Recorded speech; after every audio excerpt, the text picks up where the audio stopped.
Olá, queridos, muito bom dia, graça e paz. Sou o pastor Oswaldo Lobo, pastor da Igreja Batista de Bom Retiro, em Curitiba, Paraná, e hoje vamos começar o dia orando pela sua vida. Olá, queridos, bom dia, graça e paz do Senhor Jesus sobre a tua vida. Um dia abençoado para todos e nós vamos começar o dia orando, clamando ao Senhor pelo agir de Deus na nossa vida. A nossa oração hoje é exatamente sobre isso. Orar quando Deus está em silêncio.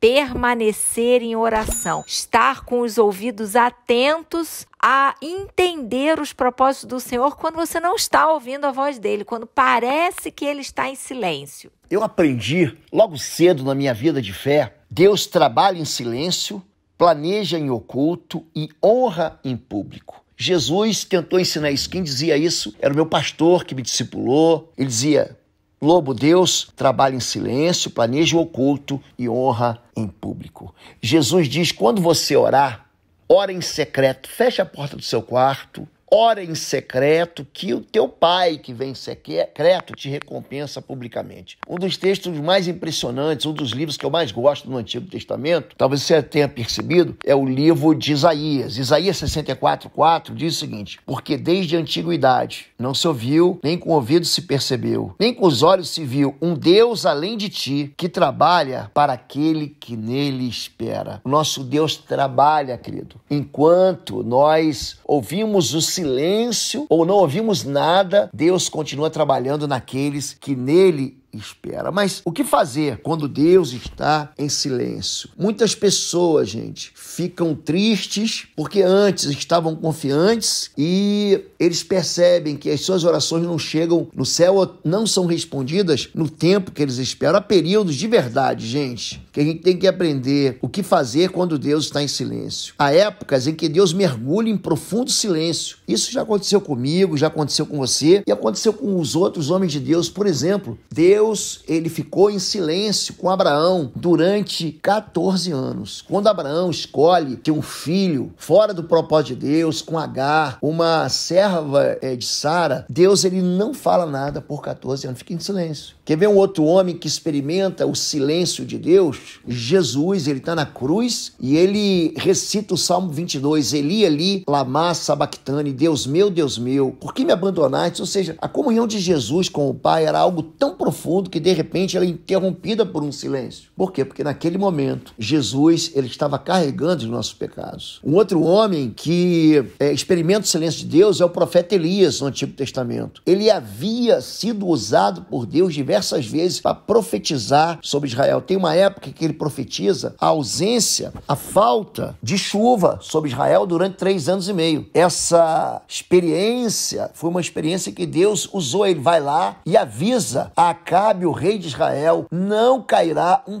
pingo de água durante 3 anos e meio. Então, esse mesmo profeta que foi usado por Deus, ele nunca foi querido como um pregador. Normalmente o ministério de profecia, o verdadeiro profeta, ele não anuncia coisas boas não, gente. Ele anuncia pecados. A voz profética, ela anuncia arrependimento. É isso que o verdadeiro profeta faz na Bíblia. Não são esses profetas que ficam inventando sonhos, dizendo que Deus falou quando Deus não falou absolutamente nada. Se você pegar em todos os profetas, todos eles, de Elias a Malaquias, você pega todos os grandes chamados de grandes profetas, Isaías, Jeremias, Ezequiel, o próprio livro de Lamentações, escrito por Jeremias, e todos aqueles chamados Daniel, e todos aqueles chamados de profetas menores, não porque sua mensagem é menor, ou sua profecia é menor, mas porque são livros pequenos que vão de Oséias até o livro do profeta Malaquias, todos eles repetem a expressão arrependa-se. Esse é o verdadeiro sentido da palavra profética. E foi isso que Elias fez. Ele lançou uma palavra de arrependimento. Só que depois que ele foi usado, a sua vida sofreu um silêncio assustadoramente forte e grande. Imagina que você tenha servido a Deus fielmente, está servindo a Deus fielmente, Deus está usando você, está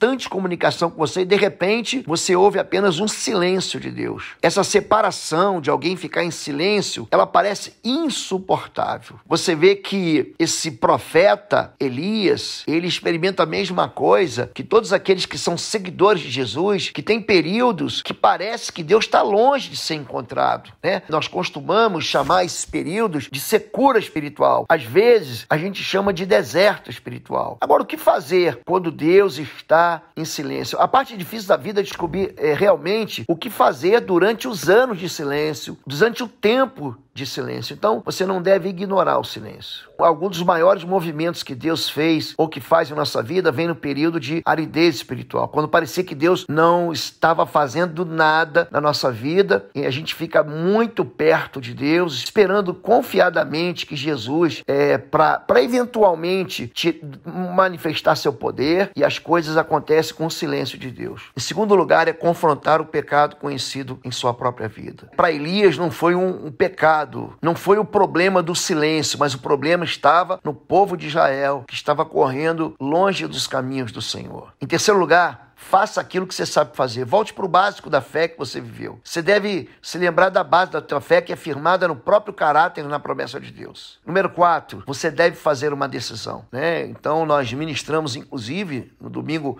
passado, na nossa igreja, vocês façam o que vocês quiserem. Olhe para a tua vida antes, olhe para a tua vida depois. Olhe para a tua vida antes de Cristo, a tua vida sem Cristo. Eu, porém, em minha casa serviremos ao Senhor. Quando alguma coisa acontece na vida, muitas vezes o pecado, a ocupação, o tédio ou uma tragédia, temos assim períodos em que ficamos longe da nossa estreita relação com Deus. Mas Deus não muda, e se você ou mudou a tua obediência, se perdeu por causa do sofrimento, volte a temer e confiar no Senhor. Então, quando você faz isso, aprenda a ouvir e observar de perto a mão do Senhor e prepare-se para receber o poder de Deus, em nome de Jesus. Vamos orar, a pastora Fabíola vai orar pela sua vida e eu vou orar em seguida. Oi, gente, um rápido intervalo.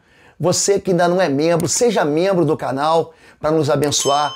Dá um like, compartilha. E se você quer crescer em libertação e batalha espiritual, vai lá na nossa loja www.institutoexodo.com. Os nossos livros estão lá, que vão fazer você crescer nessa área e se tornar um valente na batalha. Deus te abençoe. Amém. Pai, em nome do teu filho Jesus, Deus, eu quero colocar a vida de cada um agora nas tuas mãos, cada um que está nos assistindo nesse período de oração, que nós temos colocado a nossa dependência do Senhor, que está passando um momento difícil, de sequidão, de deserto. Senhor, que os olhos dos teus servos, do teu povo, estejam no Senhor, Pai, que eles não percam a visão, não percam a fé, não percam o ânimo, mas que eles perseverem em oração o tempo todo, crendo que o Senhor é um Deus que age de todas as formas, em todo o tempo. O Senhor tem realmente o controle das nossas vidas e o Senhor não perde absolutamente nada, nenhuma oportunidade. O Senhor está trabalhando no secreto, o Senhor está trabalhando no silêncio, o Senhor está trazendo respostas. Senhor, que eles entendam, eles consigam entender, Pai. Às vezes o Senhor está comunicando de alguma forma e eles não estão entendendo, mas que o Senhor abra o entendimento espiritual deles, Senhor. Abre os olhos espirituais, abre os ouvidos espirituais, destampa, Senhor, para que eles realmente entendam a forma de ação do Senhor em cada problema da sua vida. Pai, que haja unidade, haja parceria na sua casa, no seu lar, aonde quer que eles estejam inseridos, no contexto familiar, mas que juntos eles perseverem unanimemente em oração, Pai. Eu quero liberar uma palavra, Senhor, de bênção sobre a vida deles, os casamentos, a vida profissional, a vida financeira, a vida espiritual, Senhor, e que o Senhor traga respostas, o Senhor se revele e o Senhor, Deus, os recompense publicamente, que é assim que nós ouvimos, Senhor, que o Senhor trabalha no secreto, o Senhor trabalha no silêncio, mas que o Senhor nos exalta, Pai. O Senhor nos exalta, o Senhor traz respostas, o Senhor não deixa o teu povo, Senhor, sem uma resposta, sem um alinhamento e sem a direção do Senhor, Pai. Muito obrigada, Senhor, porque cremos, Senhor, em todas as coisas, o Senhor está no controle, o Senhor está no comando e o Senhor não perde, Senhor, nada, absolutamente nada, Pai. Que no dia de hoje eles recebam respostas do Senhor. Em nome de Jesus, amém. Amém, queridos. Faça uma oração também junto comigo. Diga assim: Senhor, meu Deus e meu Pai, eu confio no Senhor. O Senhor é o Deus do invisível, mas pela fé, os meus olhos te veem. Eu sou como Jó, que diz: antes eu te conhecia de ouvir falar e depois os meus olhos passaram a te ver. Eu quero expressar a minha fé no Senhor, no Deus que não é um ídolo, que não é feito pela mão de homens, é um Deus que é todo-poderoso, que age no meio daqueles que exercem confiança no Senhor. Não há um Deus, nenhum Deus além de ti, que trabalha em prol daqueles que em ti esperam. Eu quero te convidar, ainda no meio do silêncio, ainda que eu não esteja vendo nada, nem ouvindo a tua voz, ainda assim eu confio que o Senhor tem o melhor para a minha vida. Eu oro assim, Deus, nesse tempo de silêncio, em nome de Jesus. Amém, amém e amém. Deus te abençoe. Não se esqueça, você que tem gostado das orações às 6 da manhã com o pastor Oswaldo Lobo, com a pastora Fabíola, nos siga aqui. Se inscreva no canal Oswaldo Lobo do YouTube. Os nossos cursos de libertação, batalha espiritual e cura da alma estão no cursos.pastorlobo.com. Você tem os combos de curso. Você tem, inclusive, nós temos oferecido códigos de cupons, por exemplo, para os cursos individuais. E os nossos livros, inclusive o novo lançamento, livro Discernimento Espiritual, já estão na loja virtual www.institutoexodus.com. Amém? São aí, a gente já deve ter mais de uma centena de orações nesses últimos meses e você pode participar com a gente orando e repetindo cada oração em fé. Deus te abençoe. Deus te abençoe, queridos. Fiquem na paz.